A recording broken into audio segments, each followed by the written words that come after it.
You're listening to a CNA podcast. Breathing in bad air sometimes feels like an inescapable part of life in many parts of Asia. The impacts on our health, quality of life, and natural environment are profound. Yet doing something about it, beyond being a careful individual, seems hard. The issue has policymakers from around Southeast Asia calling for the region to do better. Today we look for the keys to unlock solutions to an air pollution crisis. Hello and welcome to Climate Conversations. I'm Jack Board. My regular co-host Li Ling Tan is taking a well-earned summer vacation, so she's off this week. So it'll just be me and a couple of important guests to take you through today's issue. Let's get straight into our main story this week. Just a couple of weeks ago, the ASEAN Parliamentarians for Human Rights, or APHR, voiced its urgent concern over Thailand's worsening air pollution crisis. The APHR is a regional network of legislators committed to advancing democracy and human rights across Southeast Asia. Part of its focus in Thailand, what it calls the deadly haze from massive agricultural biomass burning and a lack of strict air emission standards, impacting vulnerable groups and rural communities. It's an issue I did extensive reporting on this year when I travelled to northern Thailand to unpack the connections between industrial maize and the region's meat production. In large swathes of Thailand, Laos and Myanmar, once rich in forests and mixed crop agriculture, land has been converted into expansive monocultures for animal feed. After harvest, many farmers burn maize stalks and debris to clear fields quickly for the next planting. Other types of crop fields are burnt too, not just maize. This practice overall generates large amounts of smoke and fine particulate matter called PM2.5, a major air pollutant linked to respiratory illnesses. PM2.5 exposure contributes to asthma, lung cancer, heart disease, and premature deaths. The burning peaks during the dry season, and it coincides with the regional haze season. And the problem is not confined. Wind carries smoke across borders.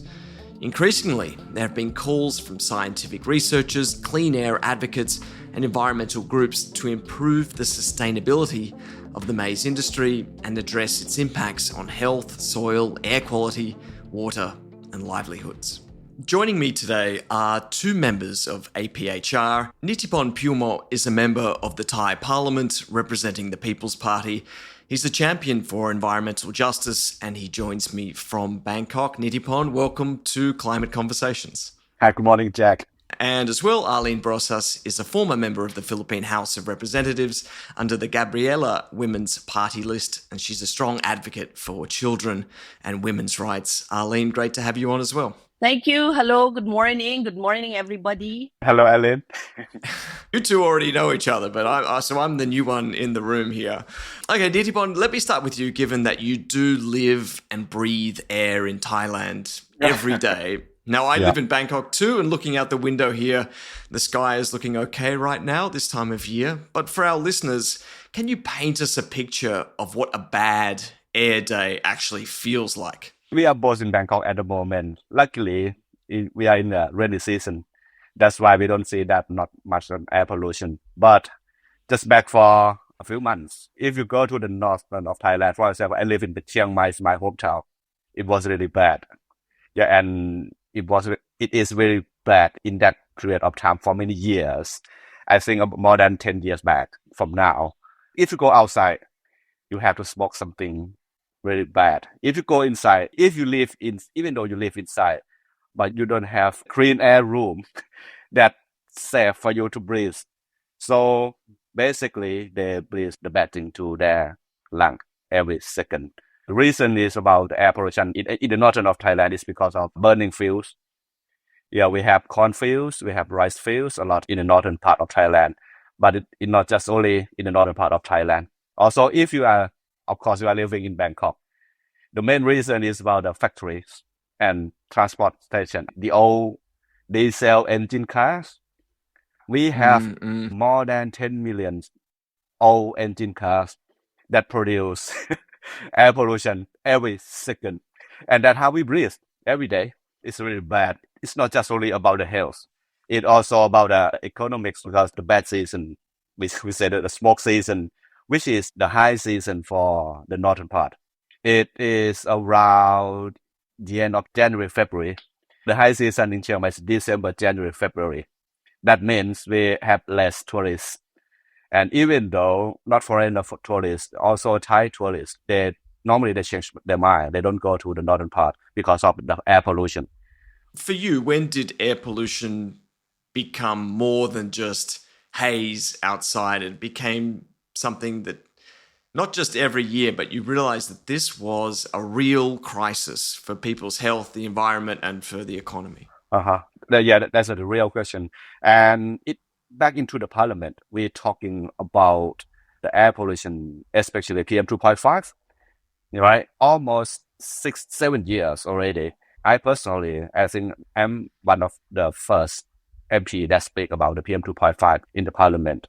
And we have about at least two committees that searching about the PM 2.5 and try to figure out how can we make it better. Of course, we are thinking about the law that we have.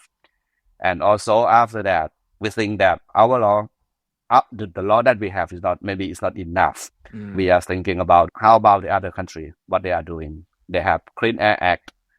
So 2 years ago, my party and also from the government side as well, we sent the Clean Air Act bills to the parliament, and we almost finished. Maybe in just 1 or 2 meetings, and then that bill will come back to the parliament again and will be discussed more serious in the parliament again. I was about to add something to what Nitipon said because of the testimonies of those members of civil society organizations.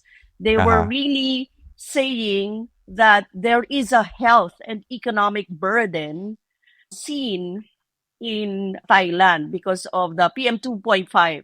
And the basic problem with health that was said during the testimony was there were accounts of deaths, no? There were deaths. So it was about 50,000 deaths. Those are the result of not only the haze outside, but the actual result for the people in Thailand. And they're particularly in Bangkok, because the most vulnerable ones, those who are into motorbike work, or the most vulnerable ones are those also in the vulnerable work in Thailand. The PM 2.5 and air pollution is not about Thailand. It's across the border. That's why APHR try to speak this issue very hard for many years. And we keep going. APHR keep going on this issue. For both of you to answer then, we know that parliamentary inquiries, they can sound a bit bureaucratic to everyday people. And it might sound like a function of government that's far removed from the ground where the problem is being seen and being felt. But talk me through why this inquiry is important, what it involves, and what exactly APHR is trying to achieve with this one. So APHR has been doing this inquiries, no? We have been conducting parliamentary inquiries into environmental effects of various Southeast Asian industries and its implications on local communities. It is very important because the recommendations that we have, that we produce here, we would like to submit it to other bodies, of course, not only here in ASEAN, but global also, to facilitate a sustainable transition, for example, to cleaner energy sources and other proposals for ASEAN. The IPI, we call it Interparliamentary Inquiry, it brings together lawmakers from different countries, of course. In particular, in Thailand, I believe it was Thai, Philippines, and Malaysia. We examined the open burning and air quality through a human rights lens. If you are saying, Jack, that it needs to actually redound to the ground, APHR strives to bring in testimonies from the frontline communities. So the civil society, the government stakeholders, They are the ones who reveals what is happening, for example, on the slash and burn agriculture and big agribusiness that continues this kind of pollution. And there is also an emphasis on the Clean Air Act. That is what Nitipon was saying before. We would like to consolidate proposals, no?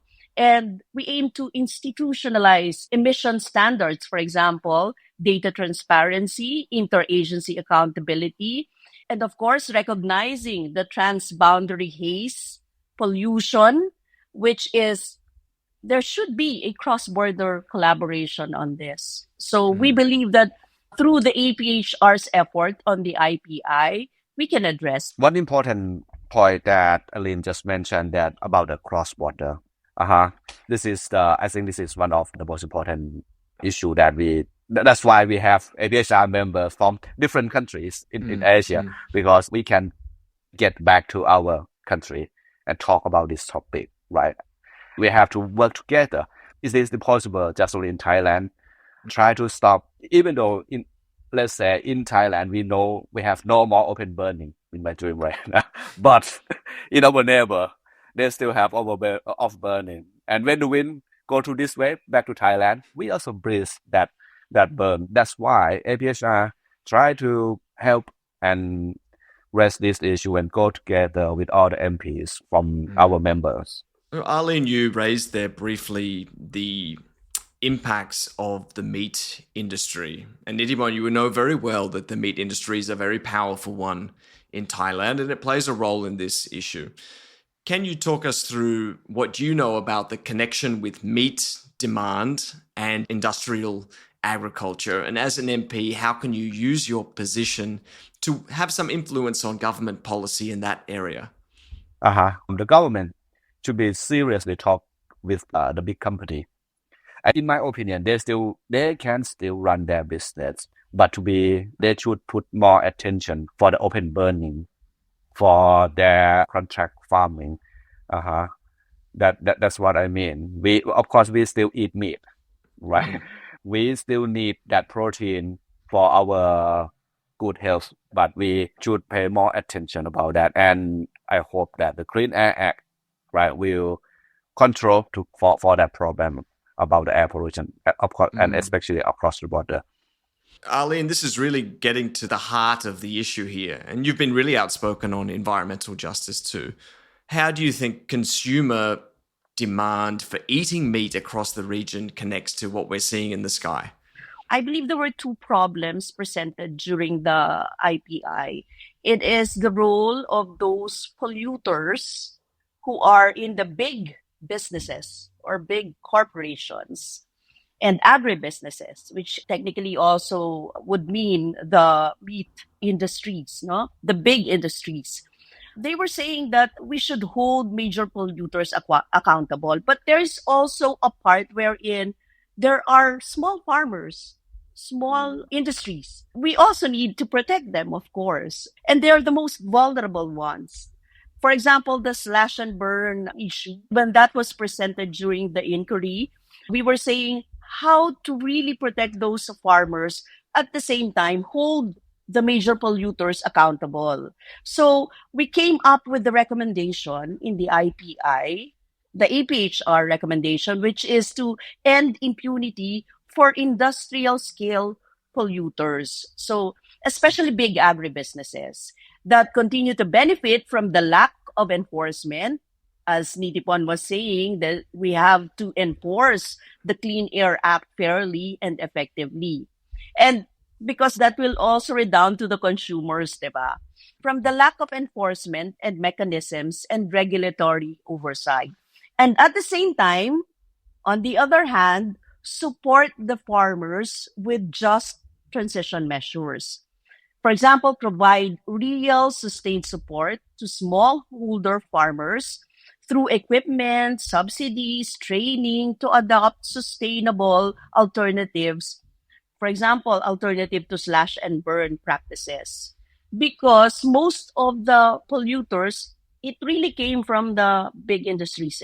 from the big agri-corporations. Yeah, Jack, I would say that for APHR, we really care about the small farmer, because every activity for the small farmer, that means they have more costs. The reason why they still have to keep burning their fields, because that is the cheapest way for the cost. I spent a lot of time up in the fields in Chiang Mai speaking to small farmers, and it's an economic imperative for them. There's no real alternative for them to change their behavior because of the systems that are in place. Now, you both raised the importance of cross-boundary cooperation, because this is a cross-boundary crisis. Do you think that ASEAN is doing enough to tackle this air pollution issue? And does it have the functions, does it have the tools and the influence to help solve this problem? Yes, we should do more, I think, especially the states. Different states should do more. The ASEAN states, the ASEAN per se should do more. No, we should institutionalize national air quality monitoring, establish nationwide pollution monitoring, public data sharing, ensure transparency, community access, early response. There are a lot of things to do, Jack, with regards to how to really go forward on this issue, no? And of course, enforcing legislations, laws, because we have the same issues in different countries. For example, in the Philippines, we also have slash and burn practices, and also air pollution, different kind of air pollution in our country. And those are the same in Malaysia, in Thailand, etc. No? First, address in the states what is their real problem in the institutions, and enforce legislations that are needed within their state. Yeah, for me, it's really short. I agree with Arlene.